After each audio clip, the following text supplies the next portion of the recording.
સ્વાધ્યાય 10.4 દાખલા નંબર છે 1 બરાબર તમને એવું છે કે સદિશ A is equal I minus 7j plus 7k सदिश B equal 3i minus 2j plus 2k હોય તો મોડ સદિશ A ક્રોસ B શોધો મોડ સદિશ A ક્રોસ B શોધો તો બાળકો તમને મેં સૂત્ર લખાવ્યું હતું પહેલા તો તમને સદિશ A ક્રોસ B જ મળશે I j k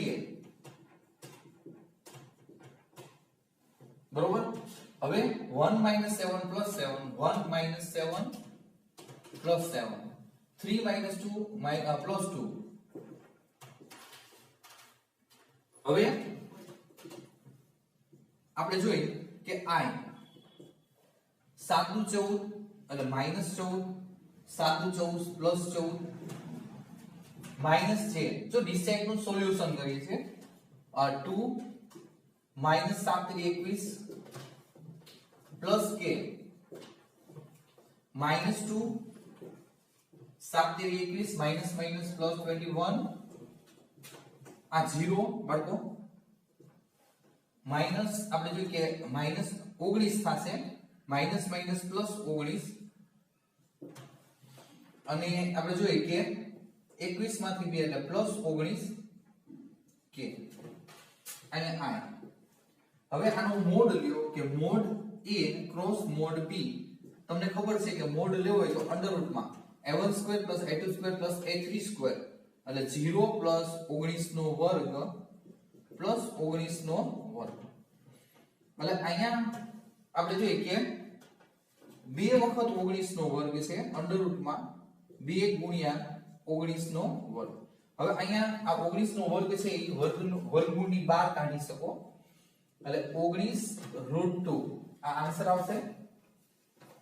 બરોબર છે એના પછી દાખલા નંબર છે 2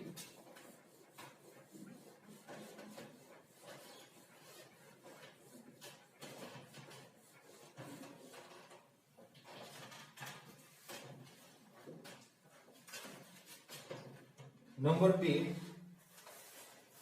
હવે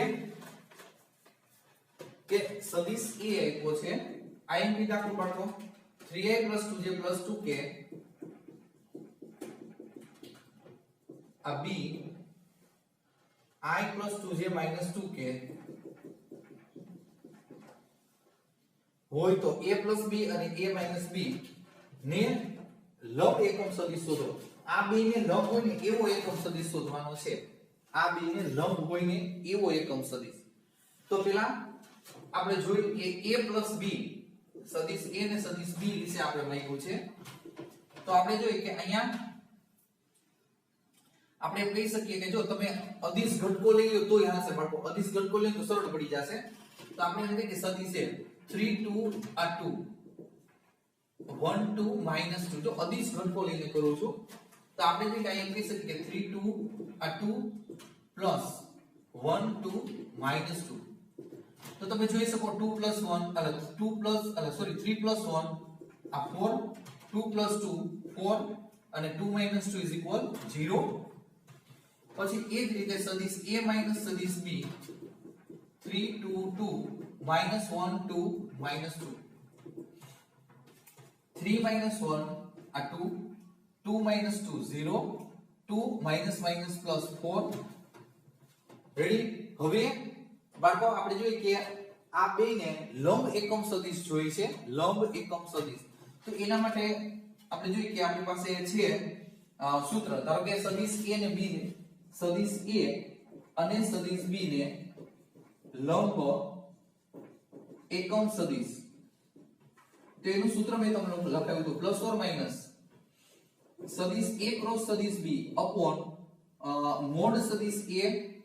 ક્રોસ સદિશ B આવું સૂત્ર મેં તમને લખાવ્યું હતું A B ને લંબ હોય એવો એકમ સદિશ જોઈએ છે તો આ સૂત્ર તો આવા A ને B હોય ત્યારે A ક્રોસ B લેવાનું છે પણ આ બે ને A + B ને A - B ને બે ને લંબ હોય એવો એકમ સદિશ એટલે આ બે નો ક્રોસ લેવાનો થશે મારો કહેવાનો મતલબ શું થાય સદિશ A + સદિશ B ક્રોસ સદિશ a માઈનસ સદિશ b ઇક્વલ હવે I J અને K હવે a plus b 440 પછી a minus b 204 રેડી હવે આનું સોલ્યુશન શું આવશે જો આનું સોલ્યુશન આપણે જોઈએ કે I 16 -0 પછી minus j 16 minus 0 16 minus 0 plus k 0 minus 8 હવે અહીંયા 16i માઈનસ 16j અને plus minus 8k minus plus minus minus 8k હવે આનો મોડ લેવાનો થાય સદિશ a પ્લસ સદિશ b a minus b બરોબર છે હવે આ સૂત્ર આપણે ચેન્જ કરવાનું રહેશે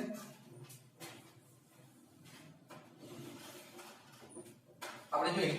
કે અહીંયા સદિશ a plus સદિશ b ક્રોસ સદિશ a minus સદિશ b upon mod સદિશ a plus b ક્રોસ सदिश a माइनस सदिश b मोड ની અંદર પ્લસ ઓર માઈનસ હવે આ તમારી પાસે આન્સર છે 16 16 k એટલે 16j 16k 16j 16i 16j 8k 16j 16i 16j 8k હવે આનો મોડ લેવાનો થાય એટલે અંડર રૂટ માં 16 નો વર્ગ 16 નો વર્ગ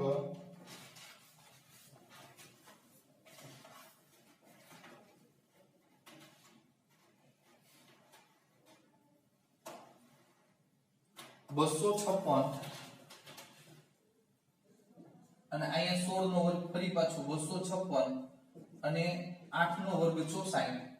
એટલે અહીંયા પ્લસ ઓર માઈનસ આવશે 16i -16j -8k by under root માં ટોટલ સરવાળો આવશે આનો સરવાળો કરશો સરવાળો કરી અને વર્ગમૂળ કાઢશો એટલે 24 આવશે એનો વર્ગમૂળ 24 256 + 256 + 64 સરવાળો કરી વર્ગમૂળ કાઢશો એટલે 24 આવશે હવે સ્વતંત્ર છેદ લઈ લો સ્વતંત્ર છેદ ઉપર લખું છું तो प्लस और माइनस 16 छेद 24 into i माइनस 16 छेद 24 into j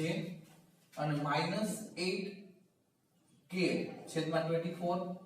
તો અહીંયા આપણે એમ કહી શકીએ પ્લસ ઓર માઈનસ 8 દુ 16 8 3 24 8 દુ 16 8 3 24 8 તેરી 24 બરાબર આ રીતે આપણે જોઈએ કે આન્સર આવે છે દાખલા નંબર 2 નો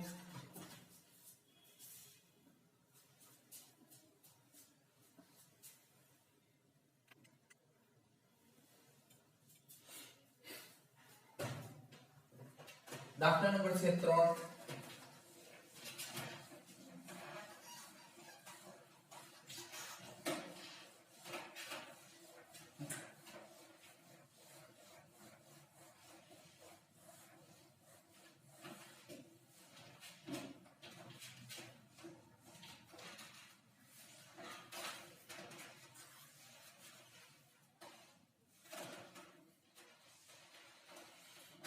एकम सदिश a 1 i સાથે π/3 માપનું ખૂણો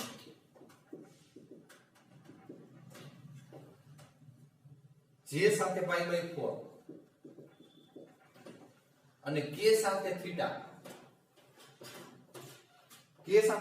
કોણ બનાવે તો θ શોધો તે પરથી a ના ઘટકો લખો ખબર કો પહેલા તો આપણે છે કે આ સદિશ છે આપણે જોઈએ કે આ તમને ખૂણા એમાં છે ને એટલે આપણે દિક કોસાઇન વિશે ઉલ્લેખ કરવો પડે દિક કોસાઇન તો આપણે એમ કહીએ કે ધારો કે સદિશ a ના દિક કોસાઇન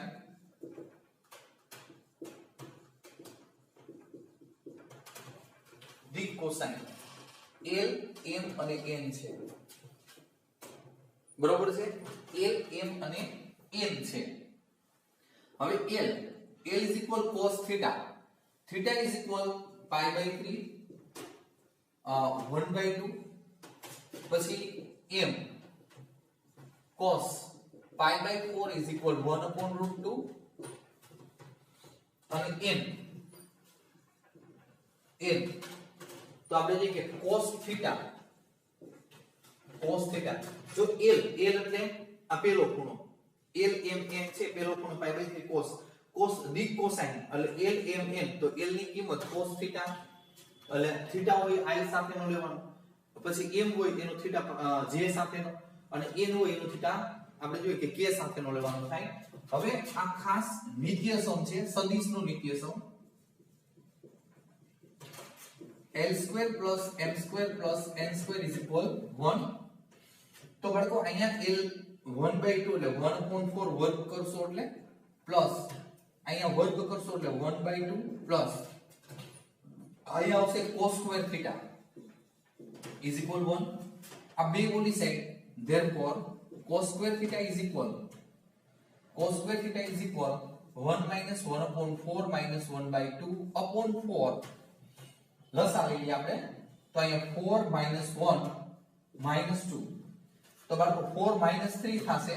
તો તમે સમજી શકો કે therefore cos² θ = 1/2 1/4 સોરી છેદમાં 4 છે. હવે therefore cos θ = 1/2 અને આપણે જે cos θ = cos pi by 3, therefore θ = pi by 3. Ready? આ રીતે થશે cos θ = pi by 3. હવે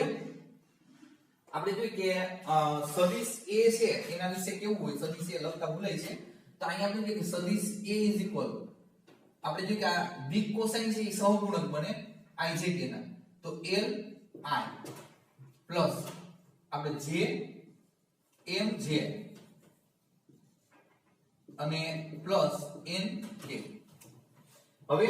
અહીંયા બાળકો સદિશ a ના ઘટકો શોધવાના છે. તો સદિશ a પેલા સદિશ a L = 1/2 છે, બરોબર છે? 1/2 * y. પછી M = 1/√2 * j. પછી N = cos θ છે બાળકો, cos θ. તો અહીંયા આપણે જોઈએ કે cos θ = pi by 3 મૂકો. આપણે જોઈએ કે સાઈડમાં દર્શાવીએ અહીંયા N = cos θ, N = cos pi by 3, N = 1/2. હવે અહીંયા આપણે જોઈએ કે અહીંયા 1/2 * k. રેડી? હવે a ના ઘટકો, સદિશ a ના ઘટકો 1/2 1/√2 અને 1/2 આ રીતે થશે બાળકો, બરોબર છે? તમને આપણે જોઈએ કે આ રીતે મળી શકે a ના ઘટકો એટલે અદિશ ઘટકો છે એના ઉપરનું સદિશ a = 1/2 * I + 1/√2 j + 1/2 k. ઈ સદિશ છે, સદિશ સ્વરૂપ. નીચેના છે ને અદિશ ઘટકો છે. રેડી? ખાસ ધ્યાન રાખજો બાળકો.